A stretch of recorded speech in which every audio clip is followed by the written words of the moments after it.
ito bang transcript na ito ay maaaring i-access ng publiko?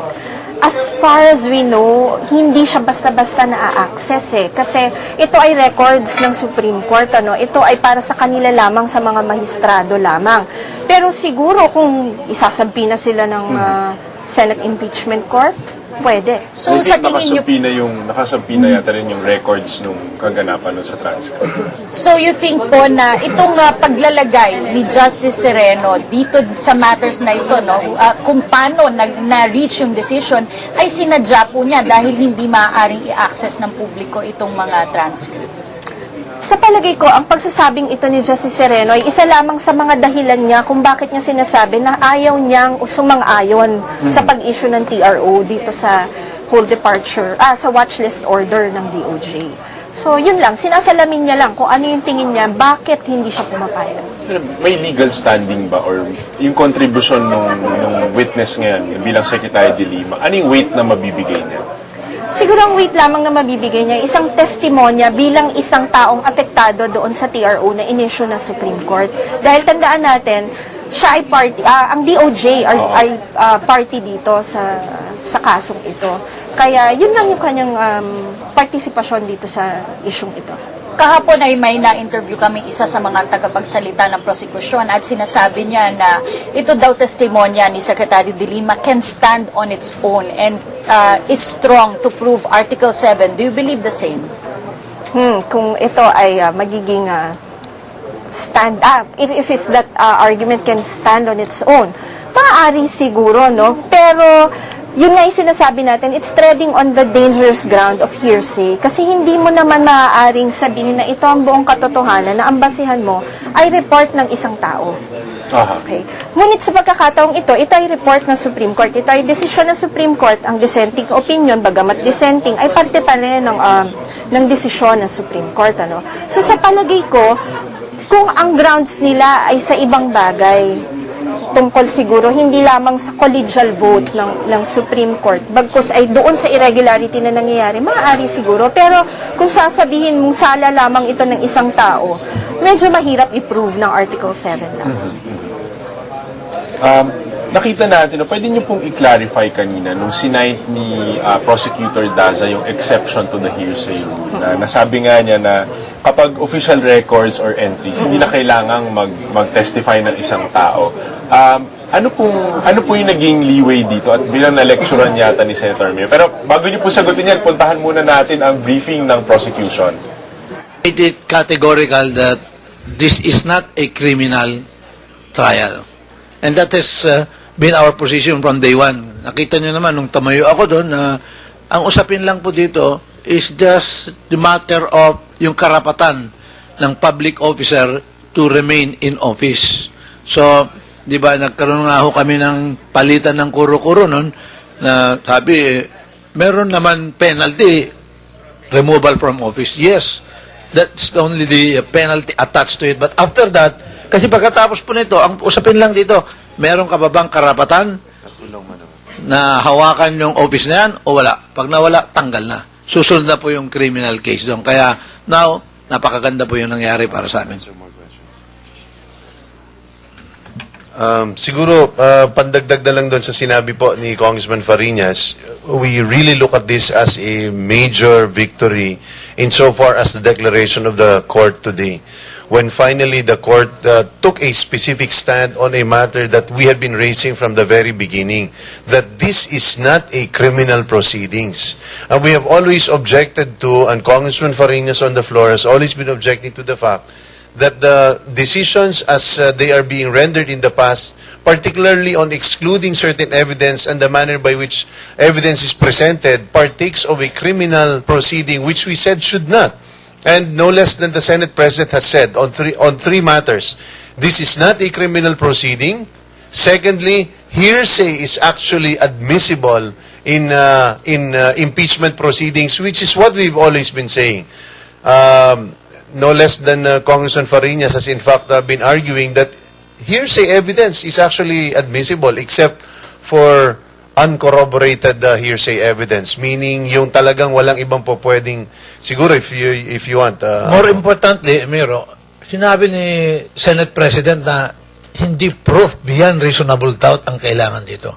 So, yan very clear na hindi in the nature of a criminal case. So, maganda. What happened previously siguro is ito naman yung recovery namin. Nakita rin siguro ni Senate President na may right naman ang people of the Philippines, the House of Representatives, to due process. Ang due process po kasi magkabila yan. Hindi lang naman po doon sa pinapanagot ng taong bayan. Yung taong bayan, may karapatan din po sa wastong proseso. Kaya dapat po dinggin din naman yung aming mga ebidensya at sana po ito'y tuloy-tuloy na pagbibigay sa amin ng karapatan namin para mapresenta yung aming kaso ng mabuti. Ang isa pang magandang lumabas dito sa ating paglilitis ho, yung kahalagahan po ng dissenting opinion ni Justice Sereno po. Ang importansya po noon, meron kasing mga sinite siya na facts na wala po dun sa majority opinion. Na unang-una, inisyong ex parte yung TRO. Ibig po sabihin ng ex parte, hindi binigyan po ng tsansa magpaliwanag ang gobyerno ng kaniyang panig. At pangalawa po, ay merong mga circumstances na pinag-usapan na hindi po natupad and yet pinalabas po ng Korte Suprema through Chief Justice Corona na epektibo na po yung TRO.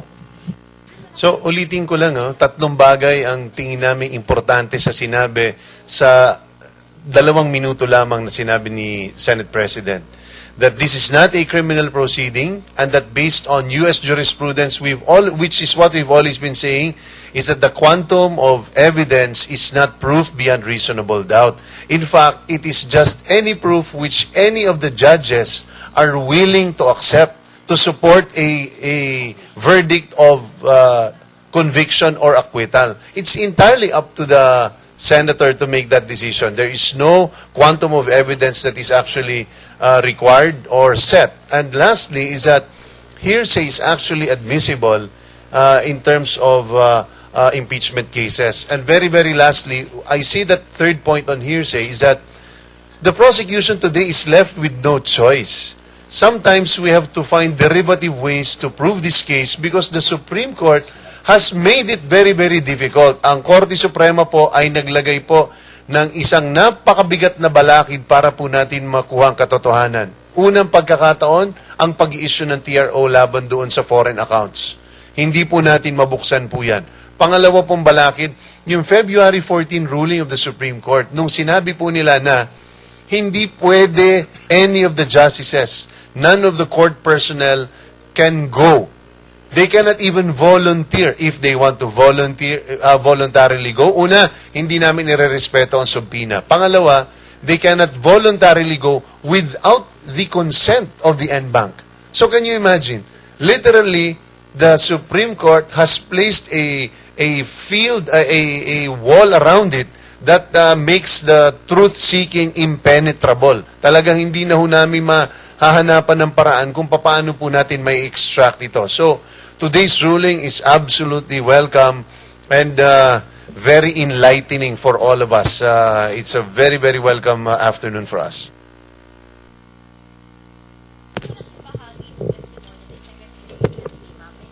So, ano po yung magiging epekto nun? Walang na-strike out. Sabi ni Senate President, let it remain on the record. Let it stay. And then bahala na yung mga individual senators na tignan, himayin kung alin doon ang kanilang papaniwalaan, alin doon ang kanyang narinig lang sa iba. Total, alam naman ng, baski ikaw, kung yung nagkukwento, marinig mo na hindi naman niya alam, pero Secretary of Justice ito. So, yung testimony niya was allowed to remain on the record. Walang in-strike out. Dun sa dissenting opinion. It was not stricken off the record. Mali. Balikan natin Number of ang impeachment court Senator trial judges who day wish to, 23. pose questions to the witness. So may we start off with Senator Panfilo Lacson. The gentleman for Cavite has the floor. Thank you, Mr. President. Before I ask my questions to the witness, I'd like to address the prosecution panel. If you will allow me to do a Senator Miriam, I will just do some or make some lecture. It is true, I fully support the ruling of the chair that as to the truthfulness and accurateness of the the contents of the documents marked as nanopol T, nanopol U, nanopol B, talagang hindi po pwede kasi hearsay. Because Secretary De Lima admitted that she was not present during the en banc deliberation. But if I may suggest, why don't you do it another way? Assuming that Justice Sereno, because we have already ruled unanimously not to issue a subpoena to any of the associate justices. That's forgone. Wala na po yun. But for all you know, she brought with her a clerk or her chief of staff or whatever. Baka naman po present siya during the en banc and she would have personal knowledge. Bakit hindi nyo naman alamin and then submit a motion to the court na mag-issue ng subpoena to the person concerned at baka mapayagan kayo. So at least somebody, not Secretary De Lima, who has no personal knowledge on the contents or the truthfulness of what transpired during the en banc sessions, the 3 en banc sessions of the Supreme Court, eh baka naman makakuha kayo na may personal knowledge. It is just a suggestion. Maganda po Just sana to ferret yan. out the truth, no? Not for anything else. Maganda po sana yan, Ginoong Sendor. Kanya lang, ang balakid ay ganito.